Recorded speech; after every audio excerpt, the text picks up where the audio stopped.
Thank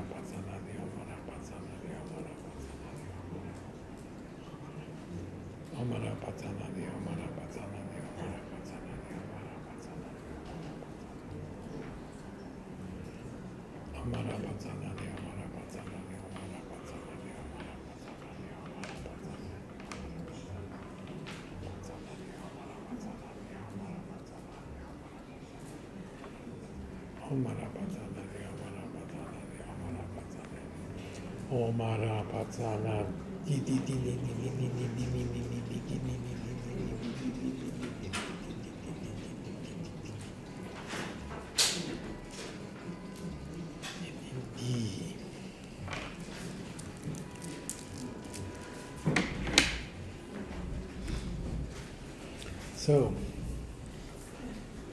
Omarapatanadi,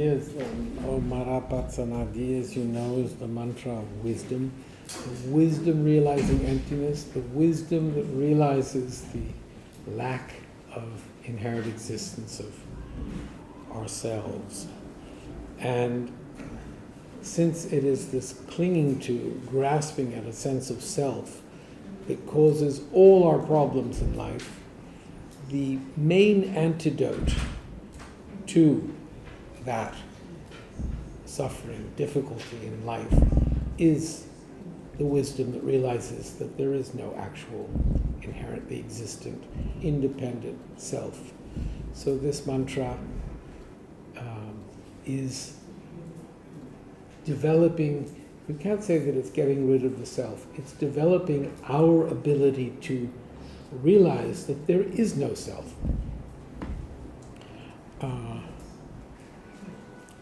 In the monastery, in the morning, you can hear in all the rooms of the monks, as they're making their bed or sweeping or doing whatever it is that they're doing in the morning, you can hear the monks, young ones, saying Omara Patana di di di di di di di di di Omara Patana di di di di di di. Everywhere you hear this Omara Patana di di di di di di di di di. So that's the sound of early morning as we wake up. So last week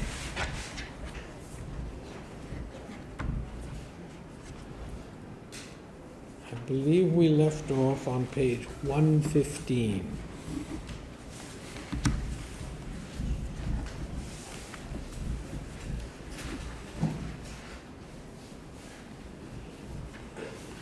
So we begin with the world of our emotions.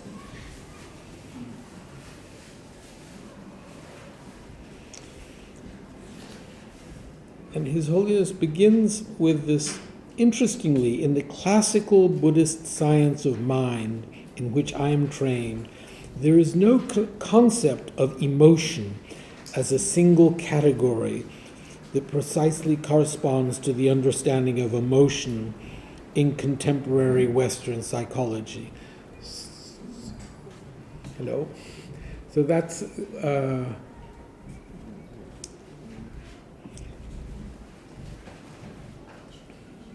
Indeed, there's no word in either Sanskrit or classical Tibetan that exactly translates the word emotion. Instead, all mental states are understood to include both cognitive and feeling dimensions to some degree. So cognitive is like what the mind realizes, focuses on, and then the atmosphere around that cognition would be the feelings. And to contain 5 omnipresent mental factors, of which feeling is one. So you have the mind, and you have the mental factors that are like its entourage. So whenever you have a cognition of something, there are also there's the discrimination, there's the feeling that accompanies it. There are all sorts of aspects that accompany that awareness of something.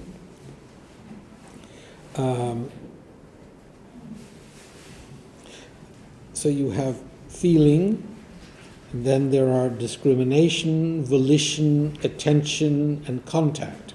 So even a cognitive mental process as simple as counting from 1 to 10 is regarded as having some kind of feeling or feeling tone, which naturally is related to context. So I wrote down a few of the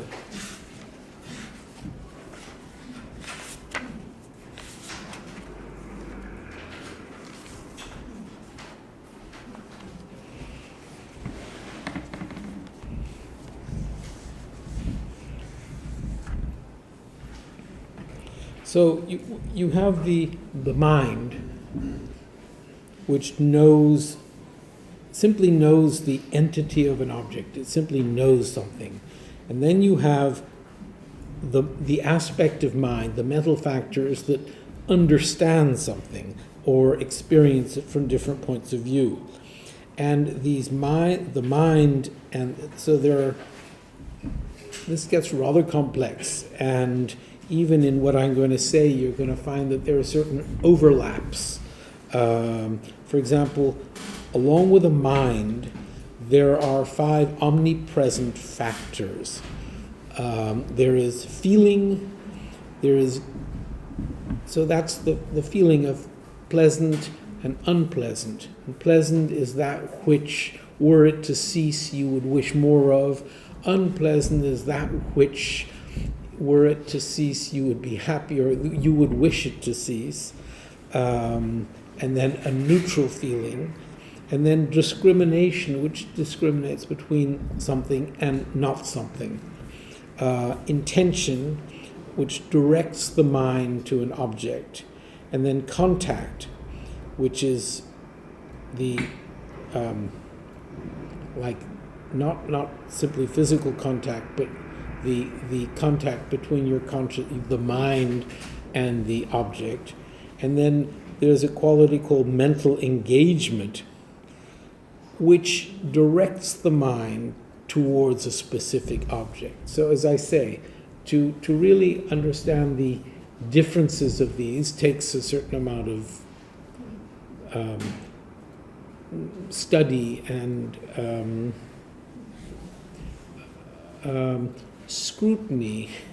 But for now, to understand that there is your mind, which simply knows, and then there are these aspects of mind that accompany the mind, according to classical Buddhist psychology. You have the mind, there are different, you have the visual quality of mind, the eye consciousness, the ear consciousness, the nose consciousness, the feeling consciousness, and then the mere mind consciousness, or tongue consciousness, taste consciousness, and then mind or mental consciousness. So there are 6 consciousnesses, or mind, kinds of mind, and then each of those is accompanied by mental factors, the omnipresent mental factors and others. And so the mind and its mental factors exist simultaneously. They come into being at the same time, they exist at the same time, and then they cease to exist at the same time. So it's not that you have the mind and then you have the mental factors. Now, to give you a little, it is considered that a mind, let's say the mind, the eye consciousness, the mind sees an orange. So in order for that experience of an orange to exist, there has to be the orange that exists the moment before the eye apprehends it. Then there is the consciousness that exists the moment before the experience of the eye consciousness of the orange. In other words, you have to have there these prior qualities of consciousness, or prior causes that bring about that experience of the orange.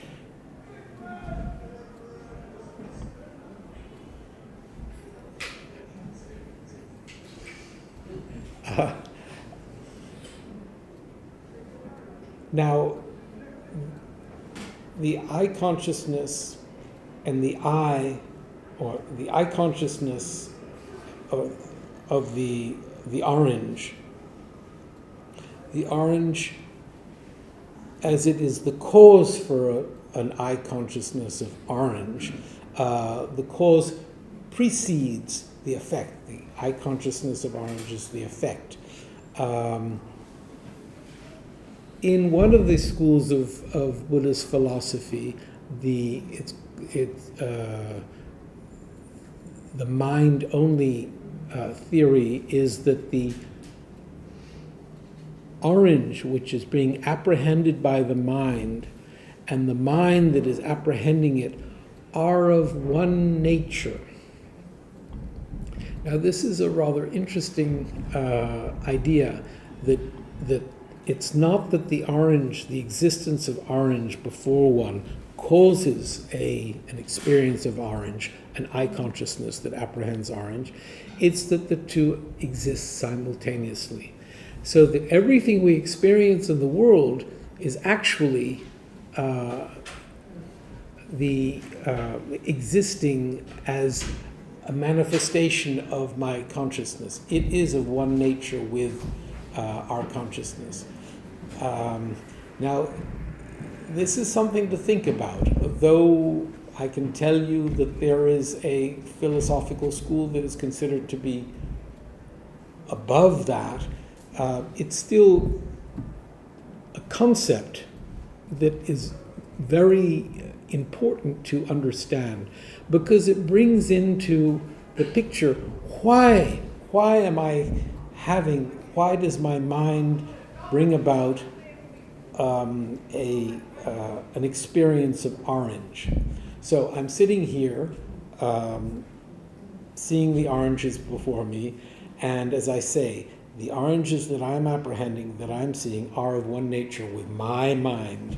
And each of you who see oranges before you, the oranges that you're experiencing here are one with your apprehension of them. In other words, they are, to put it crudely, a manifestation of your vision of them. They are one with your minds. And the oranges that I'm seeing and the oranges that you are seeing, or you are seeing, or you are seeing, or you are seeing, or you are different. They are not the same oranges. You are experiencing the oranges that you, through your past karma, merit to see. I'm experiencing the oranges that I, through my past karma, merit to see. Each of us has a totally separate, let's say, karmic process that leads us to experiencing our oranges. What we have is that we happen to be sharing something, oranges, but what causes this experience is totally separate. Now, this is a very important concept or idea as we go through life and experience things. Though we're all New Yorkers, we're all living. No, I'm a New Jerseyite, but the rest of you. Oh no, I have a fellow New Jerseyite here. We experience life, and we sort of presume that we are experiencing something mutually, while in fact each of us comes to the experience that he or she is having as a result of our own very individual past actions. As I said, this view, the mind-only view, is not considered to be the ultimate view. But when we bring into the picture the ultimate view actually contains this concept that we are experiencing the oranges, each of us individually, due to our meriting to see oranges. And that the merit or the karma, the past actions. Karma simply means action. And what we're talking about are past actions that we have engaged in. Now, not physical actions, particularly it would be the mental actions, the motivations that accompany any physical or verbal action. It's the thoughts that are what create the imprints on our continuum that suddenly blossom into our seeing orange. Now, the imprints, the actions that I've engaged in that cause me to have an eye consciousness of oranges before me is different from yours, and so though we are not saying that the oranges that we apprehend are of the same nature as the consciousness apprehending them, which is what the mind-only school says, we are saying that our having the experience of oranges is, in fact, due to our meriting. And I don't mean merit necessarily in the positive way, merit in the negative way as well. Whatever it is, our what would another word for meriting be? Deserving to experience oranges. And as we go through life, we can actually think of the different experiences we have as being little manifestations that we deserve, positive and negative. And I think it's very helpful to see life this way and to assume a certain responsibility for what we're experiencing. It's not fate; it's my actions that have caused me to experience. I remember on a very, very hot, muggy day in New Delhi, and it was muddy and it was monsoon, and there were all sorts of not very attractive smells, and suddenly there was the smell of jasmine, and I thought, oh, I did something good in the past. It was this lovely. So we write our own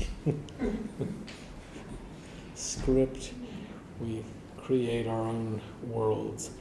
And as I've said a few times over the past 5 or 6 weeks, the situation that we find ourselves in today, it's very important and useful to consider that we are responsible for what's happening in the world.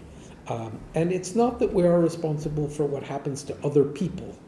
We are responsible for our experience of the world.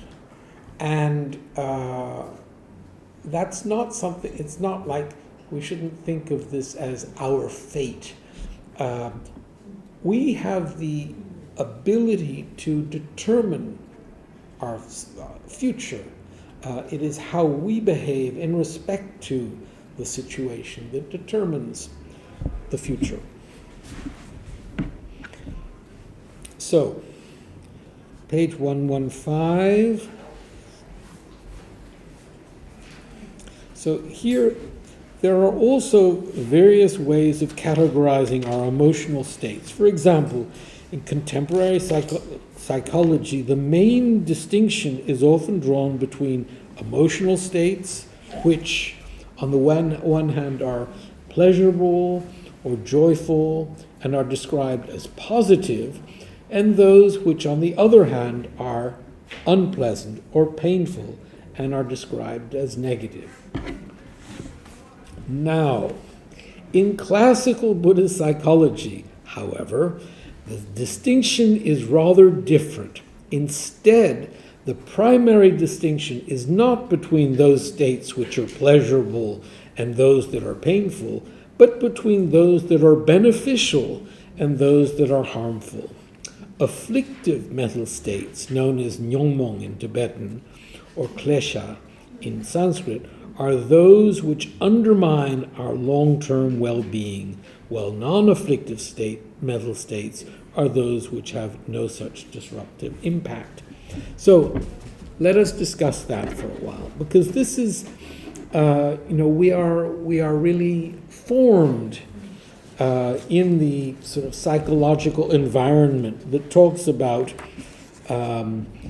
working towards having things around us that make us happy, and working towards diminishing or getting ourselves separate from things that make us unhappy. That's really what our culture is working towards. And here what we're talking about is working towards cultivating those things that are virtuous, and diminishing those things that are non-virtuous. So what do you think?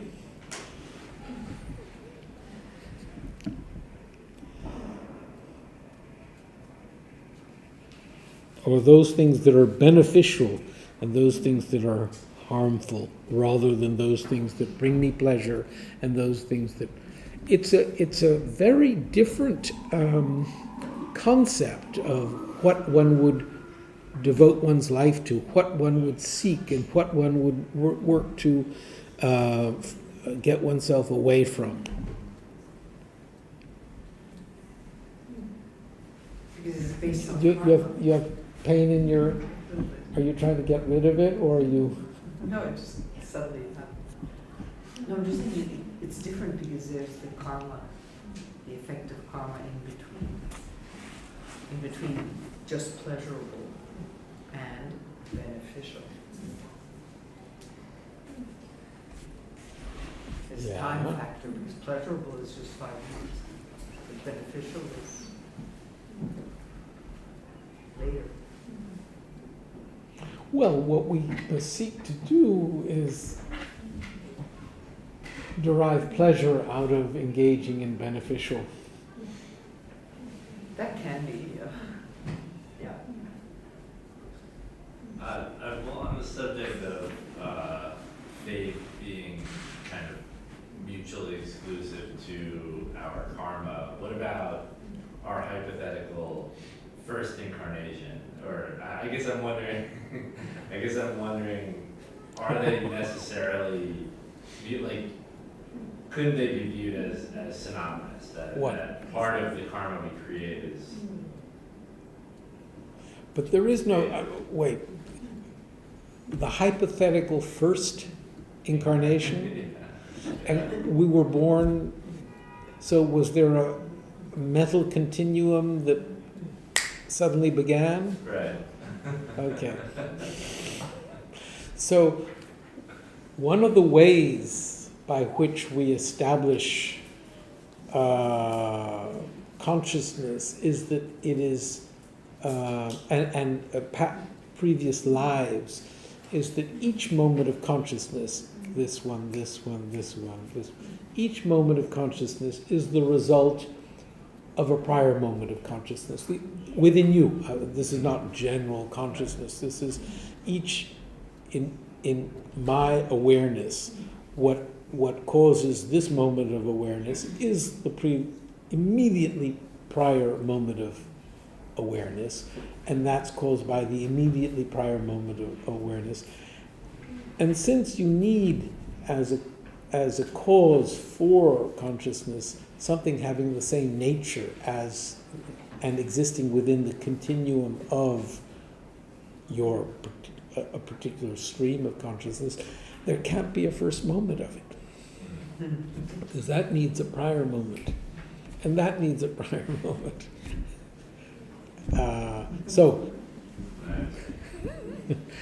So fate and karma. So fate we could use those were the two concepts, right? Yeah. Fate, we could say that my fate is the result of my past actions. That, yes. Right. That's kind of what I was getting at. Sure, but I shouldn't consider my fate to be some sort of... Right. I have caused it. What's more, given my fate, or within the situation that I deserve or have merited, I have the ability to... We do have free will, I think. It's a debatable subject, but whether or not we have free will, we have to go on the idea that we do. We have to assume responsibility within a situation. We can't say, "Oh, no."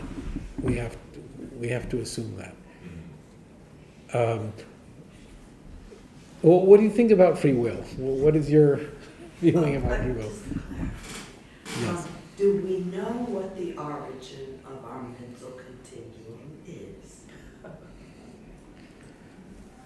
Now, Which is what Well, we it sounds- started out with. Didn't the Buddha refuse to reply? do we know what the origin of our mental Yeah, continuum? which is. What's the origin of the egg and the chicken? That's kind of obfuscating, isn't it? No, I don't think, No. I don't think it is. Is it worthwhile? Perhaps you could elaborate on that. Would someone else like to? See, now, you've got the knowledge. You're the one with the knowledge. You could share it. Well, Even the Buddha wouldn't reply.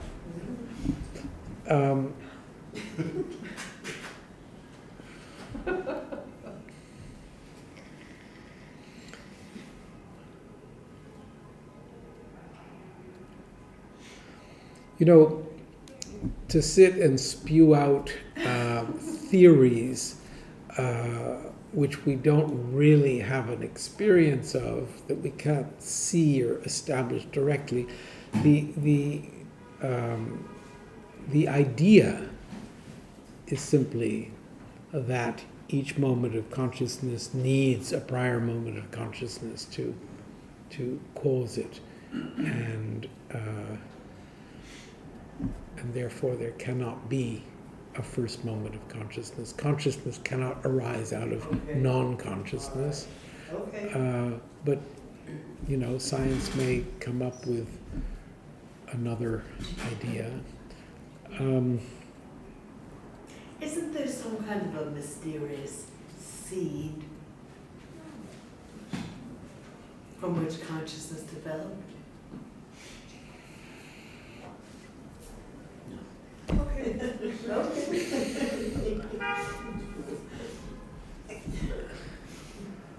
No, there is the seed and the egg of our parents into which our consciousness goes, and that is how the continuum of consciousness then merges with the physical elements that bring about our physical being.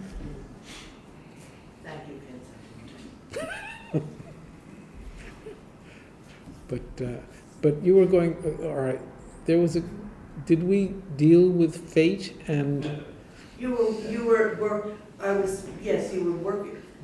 developing that point about faith. that we then had to. So there is a. We were compelled to. We should adopt the attitude that we can control our fate, whether or not we can. So there is the argument that everything happens, in respect to the causes that bring it about, and that being so, since an omniscient being will know what choice we will make, there is something predetermined about it. The let's call them the karmic situation that surrounds, envelops me at the moment that I make a decision are such that I don't know that I would be able to choose anything but what I choose.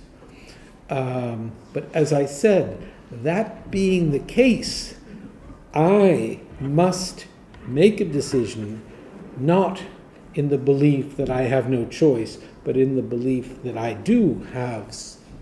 have to assume a responsibility in the way I do things and make choices. That's very important. That's if we come here to think about these things, we must assume a responsibility for how we actually go about our lives, how we think, how we behave towards others, etc. And those are things that we cannot say are predetermined. Those are things that we have a certain power over, and it's a power that we must assume. Yes? My only problem with free will is karma, in the sense of urges. Alex always says, lay is really an urge. Well, it depends whether So we're the talking actual about action. the lay. Lay means karma. It's translated by karma, or no, was the translation It's of the karma. Tibetan translation of karma.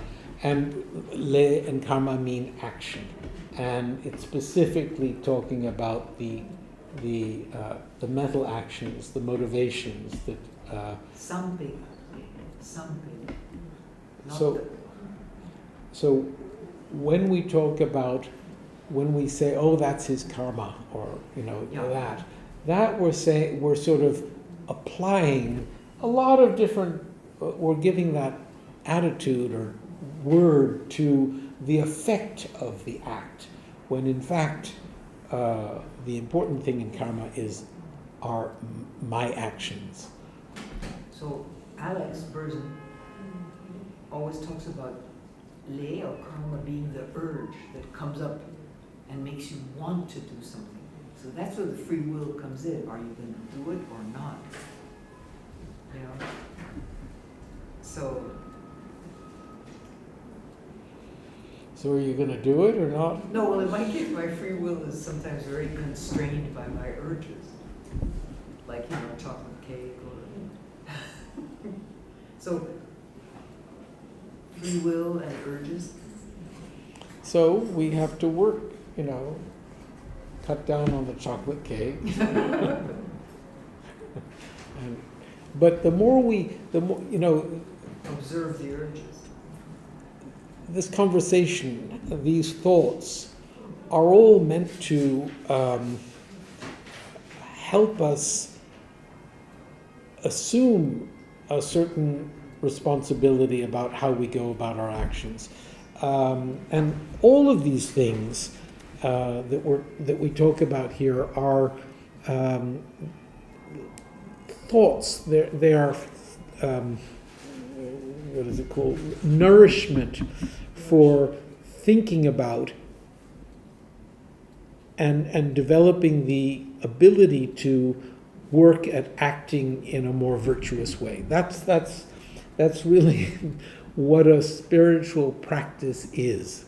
I don't think it's anything more than that. I think it's simply that. And developing a greater awareness, a clearer awareness of what virtue is and what non-virtue is, develops our ability to push ourselves in the virtuous.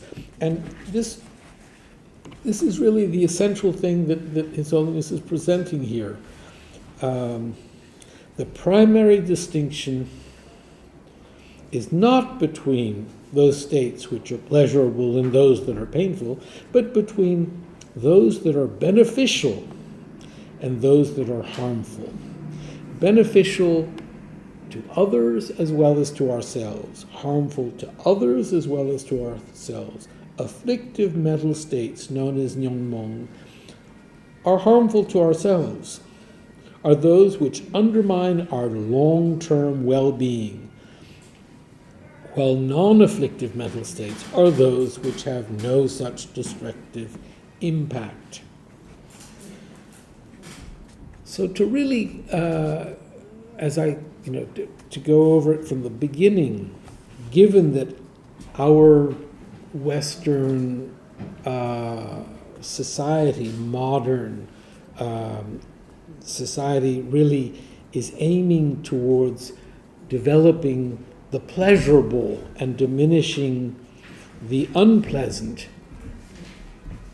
seeing that and realizing that it's nice to experience the chocolate cake and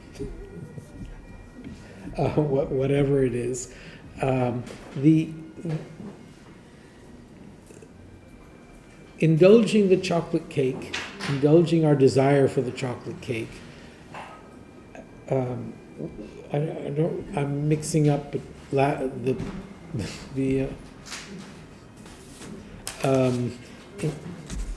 what we teach and what we are discussing in New Jersey and here. Indulging the chocolate cake, the process of doing so makes us, sort of diminishes our ability to refrain from indulging in chocolate cake. Developing the muscle of restraint actually does the opposite. And so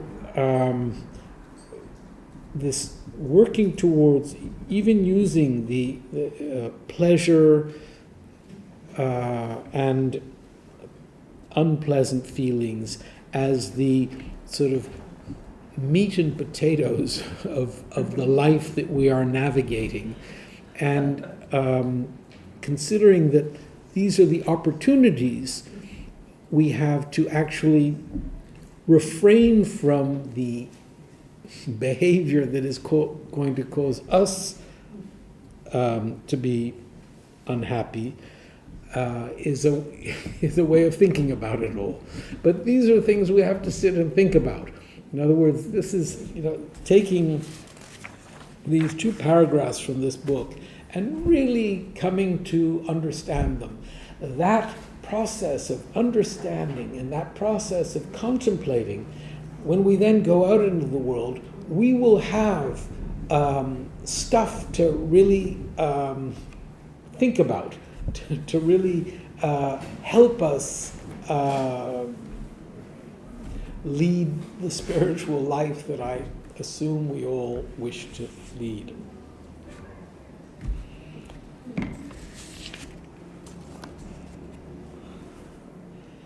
So, if we have Buddha nature but are currently unenlightened, then we must have the free will to become enlightened.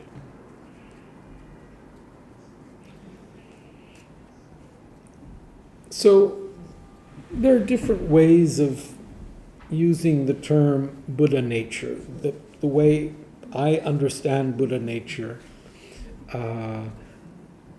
we each have the potential to attain Buddhahood.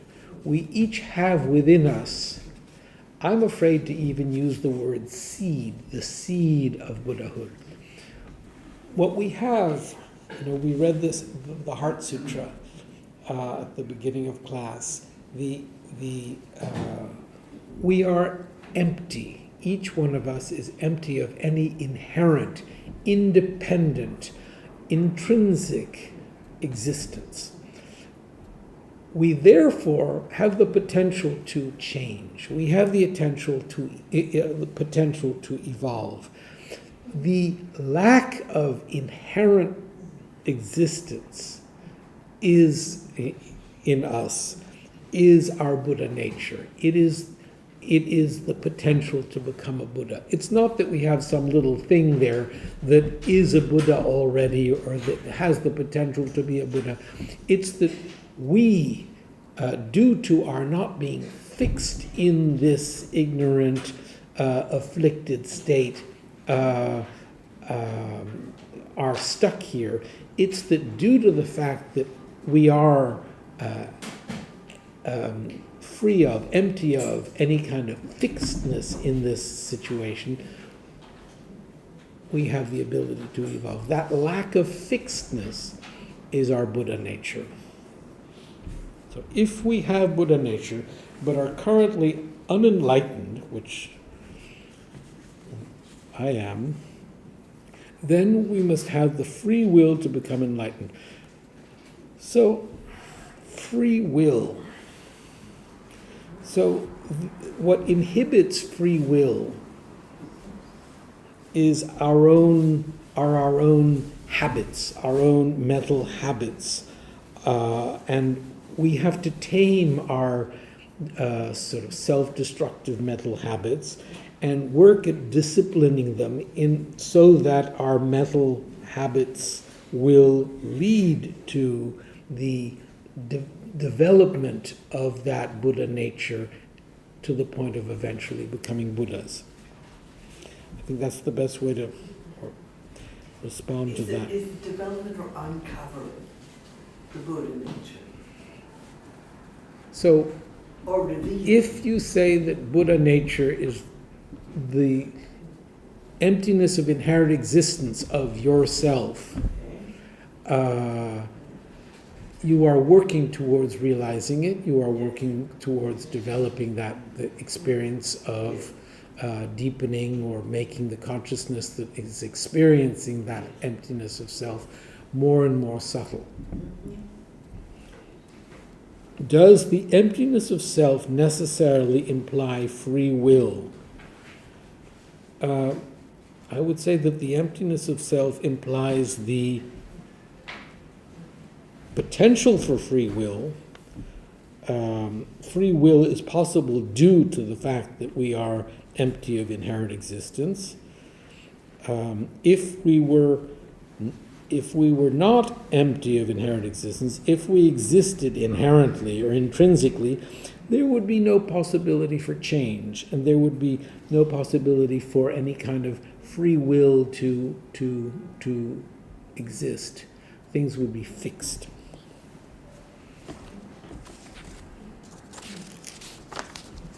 Okay. So, I did a lot of talking, I'm sorry. No, it was good. It was very helpful. It's not an easy topic. We like it when you teach.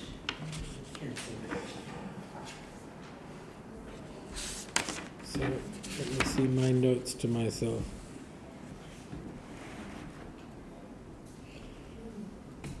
So, a note I wrote from Teachings of His Holiness: the greatest obstacle for cultivating compassion and a good heart is selfishness, the attitude that cherishes one's own welfare and benefit, while often remaining oblivious to the welfare of others. So, that selfishness, if we think of the self, if we're trying to unknot, if we're trying to come to understand selflessness, the lack of self, there not being any kind of inherently existent self, selfishness really prevents us from even coming to an acceptance of the idea of lack of self. So working at diminishing our selfishness and diminishing our preoccupation with our own welfare and benefit, and working towards benefiting others, or considering others, thinking about others, those thoughts themselves, those virtuous, compassionate, loving thoughts towards others, begin to unknot this self-cherishing.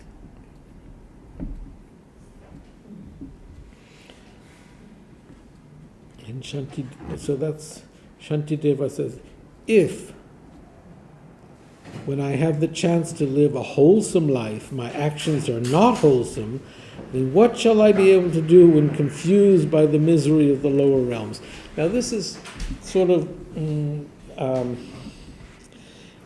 this presupposes a belief that the spiritual work we are doing, so I should say, so this is from a Buddhist point of view. A lot of what we discuss here is not necessarily Buddhist, but this, if we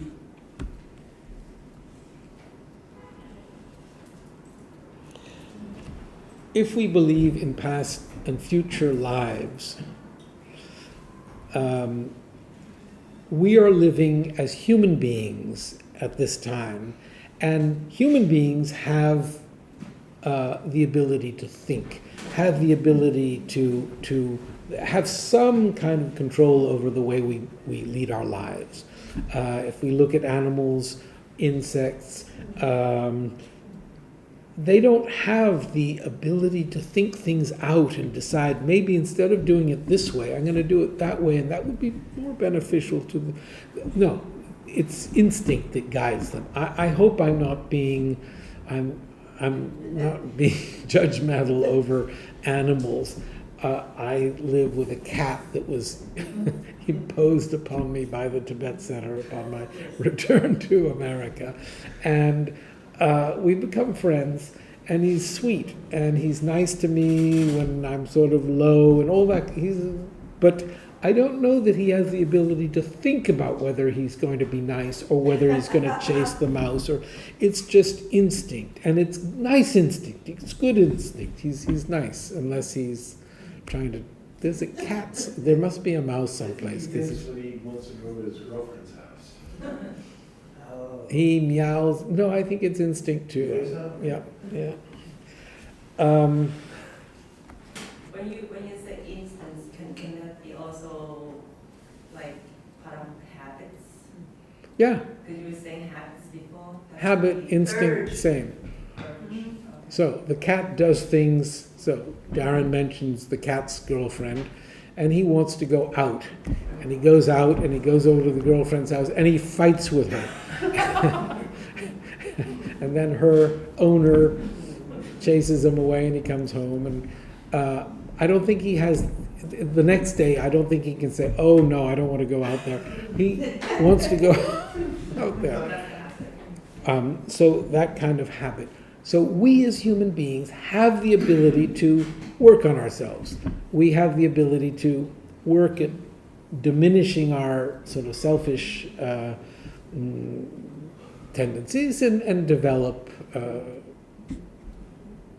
virtuous qualities.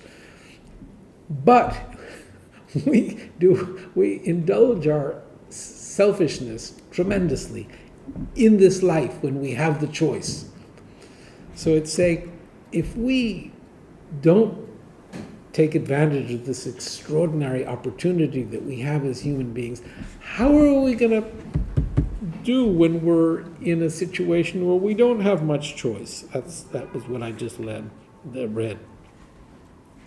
So it's important to recognize how fortunate we are. We are human beings with the ability to think, to distinguish between wholesome and unwholesome actions of body, speech, and mind. We must therefore devote ourselves to diminishing our tendency towards selfish actions and work towards developing our concern and support for others. Maybe that's a good place to stop. Does anyone have something you want to? It hardly leaves any room for discussion because he's so right on about everything he says. It's like, what else can he say?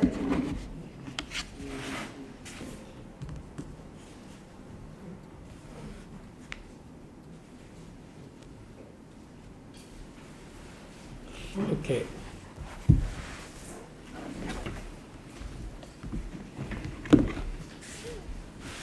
I didn't recognize you with your hat.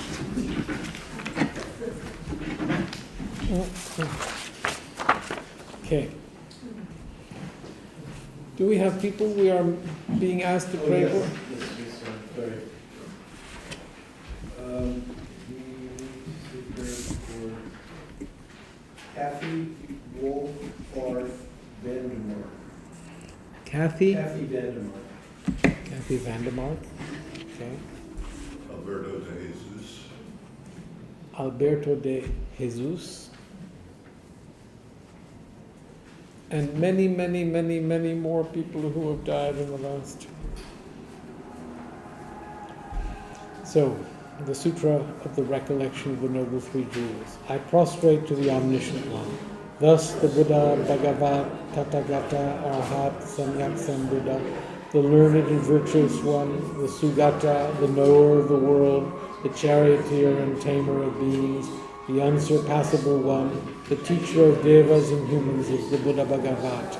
The Tathagata is in accord with all merit. He does not waste the roots of virtue. He is completely ornamented with all patience. He is the basis of the treasures of merit. He is adorned with the minor marks. He blossoms with the flowers of the major marks. His activity is timely and appropriate. Seeing him, he is without disharmony. He brings true joy to those who long with faith. His knowledge cannot be overpowered. His strength cannot be challenged. He is the teacher of all sentient beings. He is the father of bodhisattvas. He is the king of noble ones. He is the guide of those who journey to the city of nirvana. He possesses immeasurable wisdom. He possesses inconceivable confidence. His speech is completely pure. His melody is pleasing.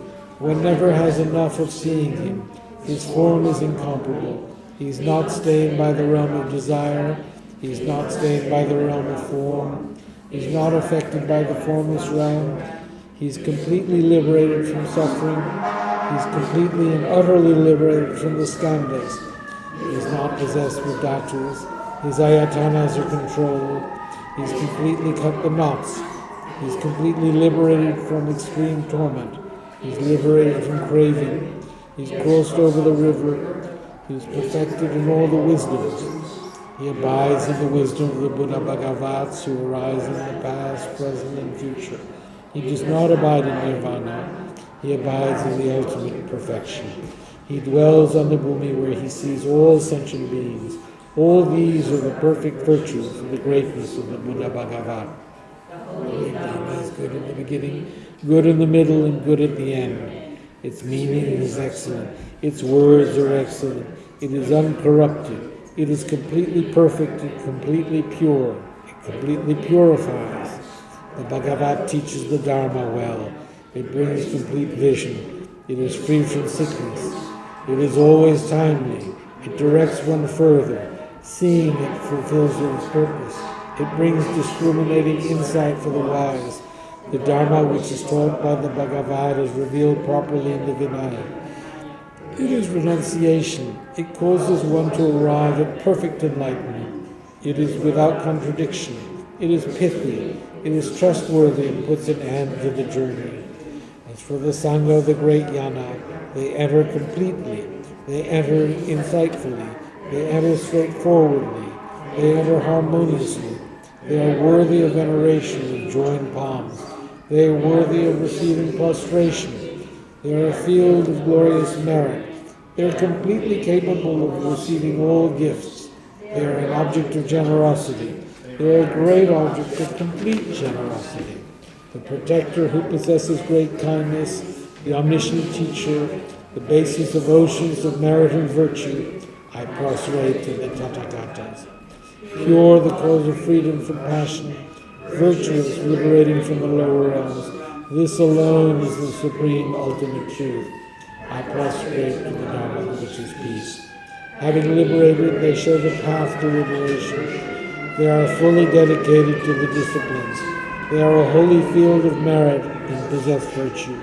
I prostrate to the Sangha. I prostrate to the Buddha, the leader. I prostrate to the Dharma, the protector. I prostrate to the Sangha, the community. I prostrate respectfully and always to these three. The Buddha's virtues are conceivable.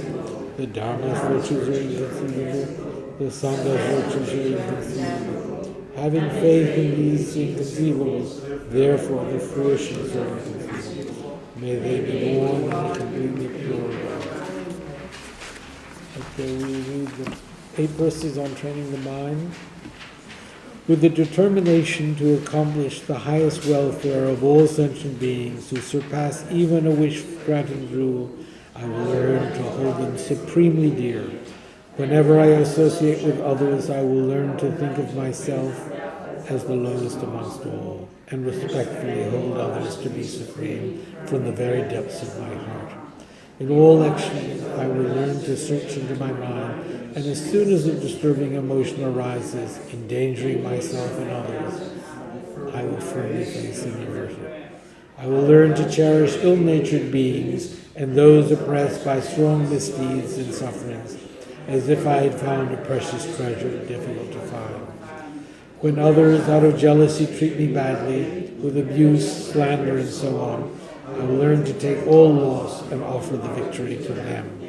When the one whom I have benefited with great hope unreasonably hurts me very badly, I will learn to view that person as an excellent spiritual guide.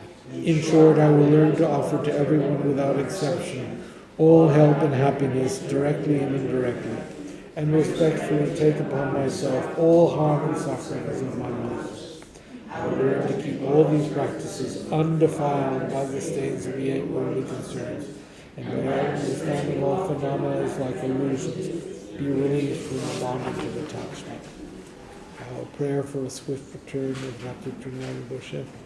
Exalted wisdom of all victors gathered in a drop, sole refuge manifest in the form of the one wearing saffron robes, Guru Lobsam Tuwang Gurjachan. Please bear witness here today that our prayers may be fulfilled. We beseech the great torch of doctrine, accomplishing from long ago the vast ways of aspirational prayers, Lord of speech, the victor of Sang's teachings, spreading them to the ends of the earth by means of explanation and practice. Though holding the commitment, I will invite all beings to be my guests in unsurpassed great awakening, yet you have withdrawn the activities of the form body that serves the welfare of others. Is that worthy of the supreme among beings, the Bodhisattvas? Though impossible for you to cyclic existence end, to abandon your commitment to liberate all beings, we beseech the new son of Nirmanakaya to swiftly return from the realm of Dharmakaya, brought forth by bodhicitta, borne by 7 steeds. Having reached the far limits of scholarship, religious life, and goodness, please come swiftly as an unrivaled supreme emanation, full whole of the sage's teachings, a wish-fulfilling jewel. Return as the glory of Rosantempe. Magnificent truth of the 3 precious jewels, Mahakal, Karmayama, and Srimati Devi, and the ocean of Dharma protectors. May you spontaneously fulfill our wish, the swift blossoming of the reincarnation's fresh moonlight face. So, Wednesday there will be a class in South Orange at 502 North Ridgewood Road, South Orange, New Jersey, 7 o'clock. And on Saturday there will be a White Tara Puja at the same place in New Jersey at 1 o'clock. And there's a train from Penn Station that leaves at, do you know the time of the train? 12:11. Sorry? 12:11. It gets you to Mountain Station just in time for the Tara Puja. Happy St. Patrick's. Sorry? Happy St. Patrick's. Happy St. Patrick's Day.